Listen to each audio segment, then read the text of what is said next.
Christmas in Washington. A holiday celebration from our nation's capital starring Debbie,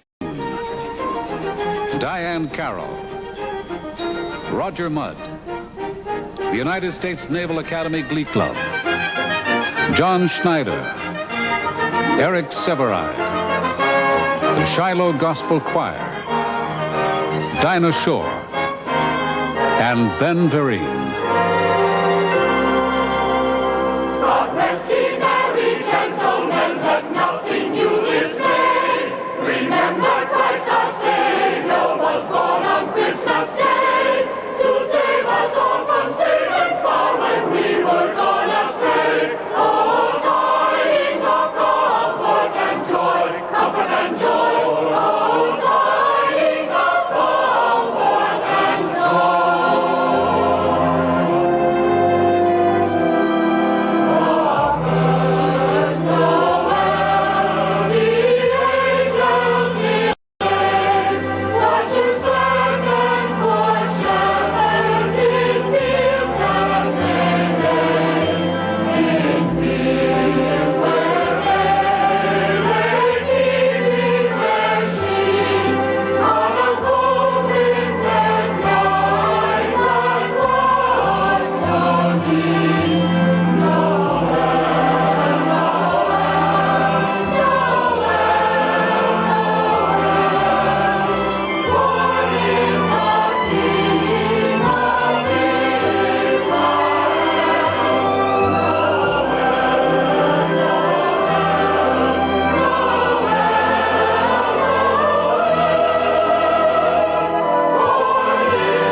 I come to Washington, I am stirred with our sense of history.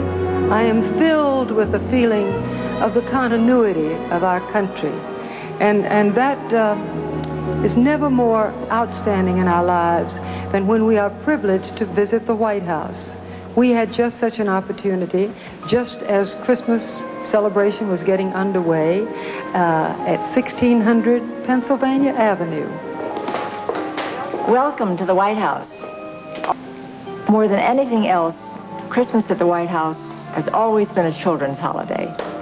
American presidents, whether they were widowers like Thomas Jefferson and Andrew Jackson, or beaming grandfathers like the Roosevelts and Dwight Eisenhower, have always made Christmas a celebration for young people.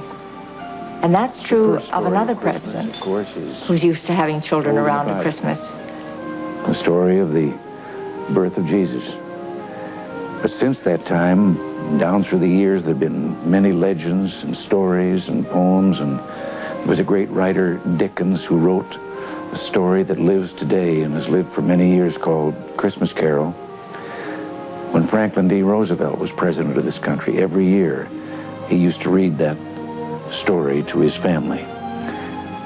Now, I have another piece that's about Christmas that I'd like to read to you because I think it tells a great deal about this day. It's called One Solitary Life. You know what that means, just one single life. and I think it describes the meaning of Christmas.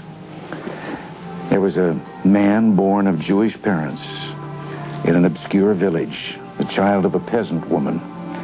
He grew up in another obscure village. He worked in a carpenter's shop until he was 30 years old.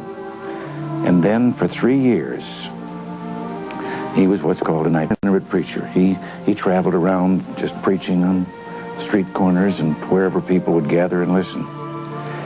He never wrote a book. He never held an office of any kind. He never owned a home. He never had a family. He never went to college. He never put his foot inside a big city, and never traveled more than 200 miles from the place where he was born.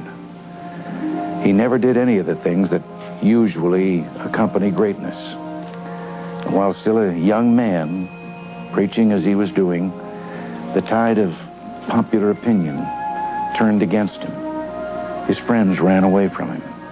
He was turned over to his enemies. They went through the mockery of a trial. His executioners gambled for the only piece of property he had, his coat.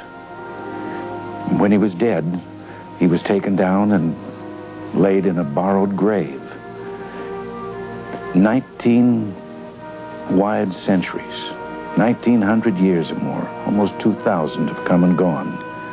And today, he is the centerpiece of much of the human race.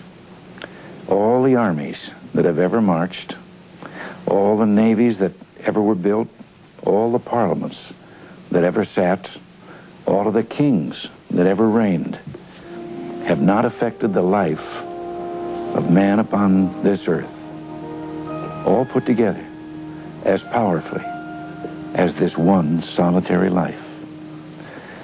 I've always believed that the story of that young man, of Jesus, is a story of hope.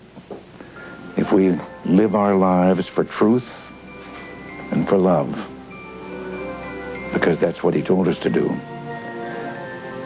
and for God, we never have to be afraid.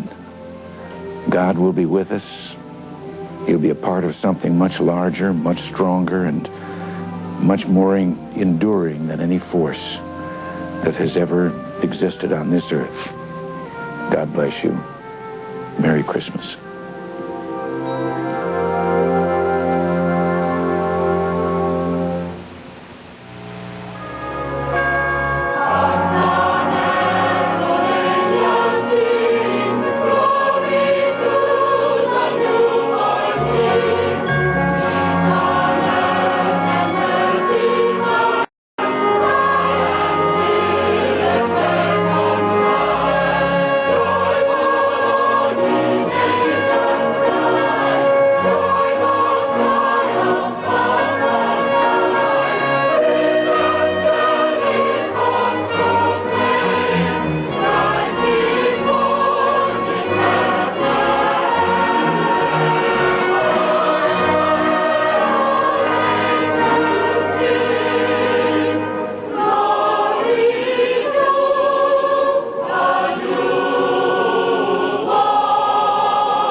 The sounds of joy to the world echoing through this beautiful hall, we welcome welcome you to help us share the beauty of Christmas in our nation's capital with some outstanding artists and some outstanding local residents and their families here.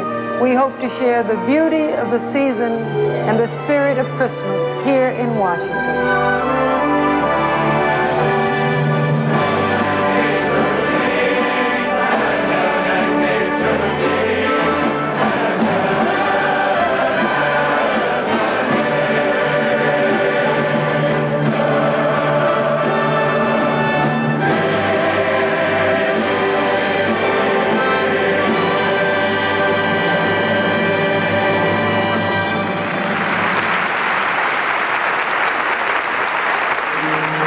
Christmas in Washington is presented by E.F. Hutton. When E.F. Hutton talks, people listen. Bye.